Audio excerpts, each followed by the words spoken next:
주소를 입력합니다. 소셜 세큐리티 웹페이지가 뜹니다. 한국어로 사회보장이라고 번역합니다. 미국에는 사회보장국이 존재합니다. 사회보장제도를 관리하는 기관인데요. 사회보장제도를 운영하기 위해서는 미국 국민의 명단을 알아야 하겠죠.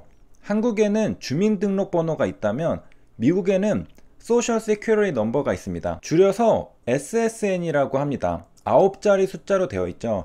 여기 721-07-4426 총 9자리 숫자입니다. 한국어로 사회보장번호라고 합니다. 미국 시민권자, 미국 영주권자들에게 부여하는 숫자입니다. 신분 증명을 위한 번호로 활용됩니다. 그리고 사회보장 제도와 연계됩니다. 원래 사회보장 번호는 미국의 국민들이 세금을 잘 냈는지 확인하려는 의도였습니다. 그런데 사회보장 제도와 연계되면서 이제는 사실상 미국의 주민등록번호가 되었습니다. 그러므로 미국에서 아기가 태어나면 부모는 사회보장카드를 신청할 것입니다. 한마디로 출생신고하는 것이죠. 그리고 사회보장카드에는 사회보장 번호와 출생아의 이름이 들어갈 것입니다. 그렇다면 사회보장국은 미국에서 출생한 아기들의 이름 데이터를 확보하게 됩니다. 그리고 명단을 대중에게 발표합니다. 이 데이터를 통해 전년도 미국에서 가장 인기 있었던 이름을 알 수 있습니다. 재미있는 통계죠. 이 데이터를 소셜 세큐리티 웹사이트에서 저와 같은 한국인도 확보할 수 있습니다.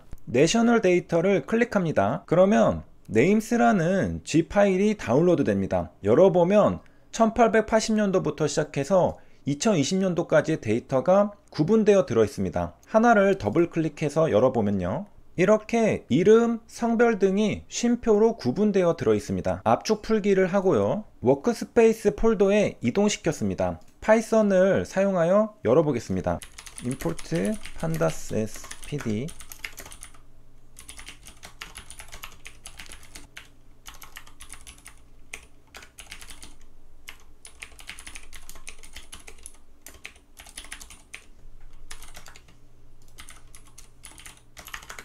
네임스 폴더 안에 1880년 출생아 이름 데이터만 불러온 겁니다. 이름이 있고 성별이 있습니다. 데이터 프레임 객체로 불러온 건데요.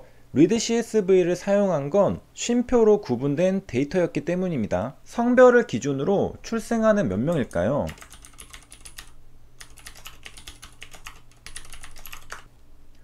남자 1058명, 여자 942명입니다. 그룹 바이를 활용하면 컬럼별 카운트를 셀 수 있습니다. HLB 주가 등락률 중 몇 퍼센트가 가장 빈번했는지도 셀 수 있을까?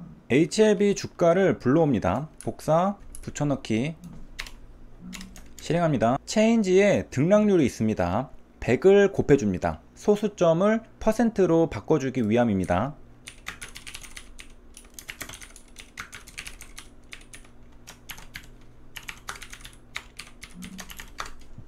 결과를 보면 등락률 마이너스 4%, 1.9%로 변환되었습니다. 소수점 뒤가 길죠? 잘라줍니다.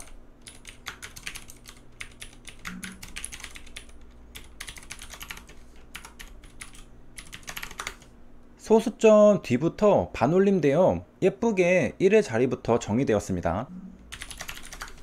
데이터의 전체 길이는 6000개입니다. 날짜를 지정해주지 않았으니 HLB 데이터를 전부 불러온 건데요. 이제 등락률을 카운트를 해보겠습니다. 몇 퍼센트가 가장 많았을까요?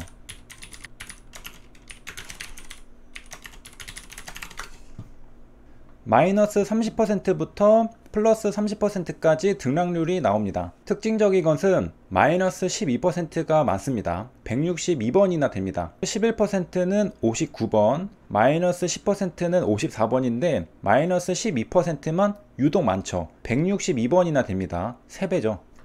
그리고 마이너스 4% 안으로 들어오면서부터 빈도수가 증가합니다. HLB의 일상적인 등락률 범위로 들어온다는 뜻이죠. 그러니까 HLB가 하루 마이너스 4%에서 플러스 4%를 움직인다면 자주 있어왔던 일이라는 겁니다.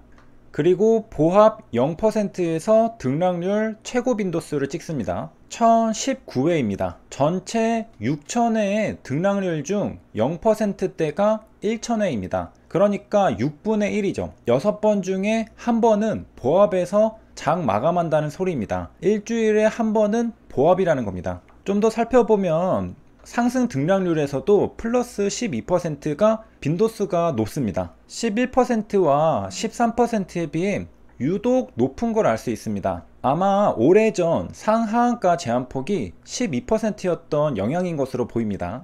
코스닥 시장은 1996년에는 8%, 1998년에는 12%였습니다. 2005년부터 15%로 변경되었는데요. 그러면 2006년부터의 데이터로 다시 한번 살펴보겠습니다.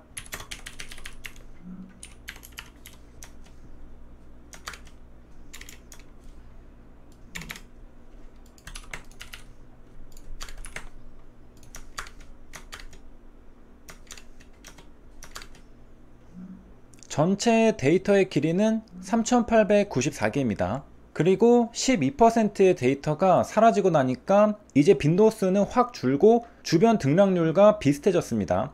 마이너스 13% 4회, 마이너스 11% 9회, 그리고 마이너스 12%는 4회입니다. 대신에 마이너스 15%의 빈도수가 상대적으로 대폭 증가했죠. 혼자 21회입니다. 상승 등락률도 마찬가지입니다. 12%도 큰 차이가 없어졌고 대신에 15%가 혼자 55회입니다. 16%가 5회인 것에 비해 11배나 빈도수가 높죠.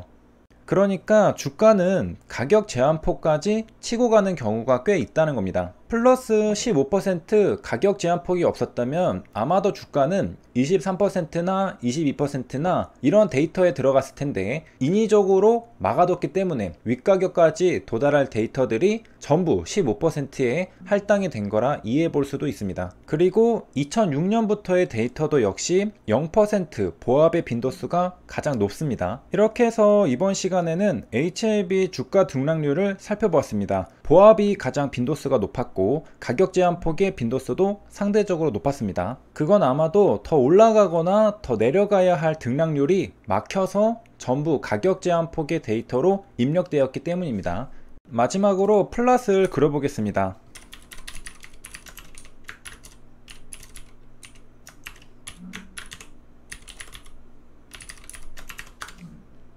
이렇게 종가만 구할 수 있고요. 위에 클로스를 입력해주지 않은 건 데이터 프레임이 보기 좋아서 그랬습니다. 이렇게 등락률 빈도수를 그래프로 그려볼 수 있습니다. 보합 0%가 가장 빈도수가 높은 걸 알 수 있고 왼쪽과 오른쪽으로 갈수록 감소하는 걸 볼 수 있습니다. 그리고 중간에 가격 제한폭의 빈도수가 솟아 있는 것도 확인할 수 있습니다. 여기까지 시청해 주셔서 감사합니다.